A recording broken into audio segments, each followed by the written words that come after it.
A new study correlated a wide range of psychiatric disorders to an increased risk of diabetes.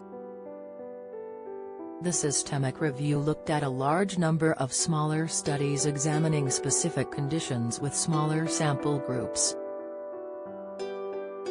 Some, such as binge eating disorders, have an intuitive link to the development of type 2 diabetes. Others, such as anxiety and sleep disorders, are more difficult to find a causative factor.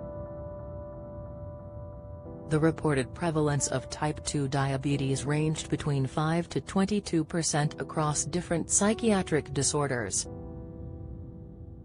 Sleep disorder produced the strongest correlation at 40%, followed by binge eating and substance abuse disorders.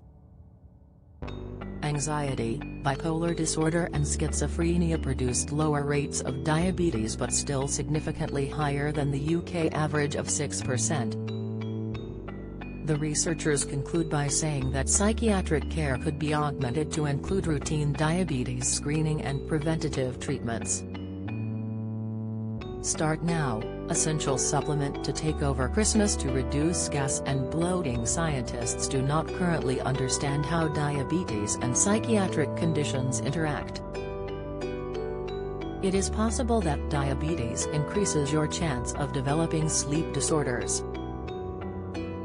It is also possible that these conditions incite behaviors or metabolic pathways that worsen the chance of developing diabetes.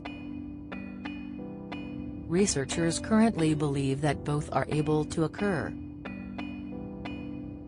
Don't miss Omicron symptoms, 7 early symptoms to spot and why they differ from the Delta variant. Report diabetes type 2, the golden drink that significantly lowers blood sugar after meals. Informer dementia warning, the 60p ingredient shown to double the risk of memory decline. Study, diabetes is a metabolic condition, and can be influenced by changes to sleep, diet and substance use. Sleep deprivation has been identified as a risk factor for diabetes. Diabetes has also been identified as a risk factor for sleep deprivation.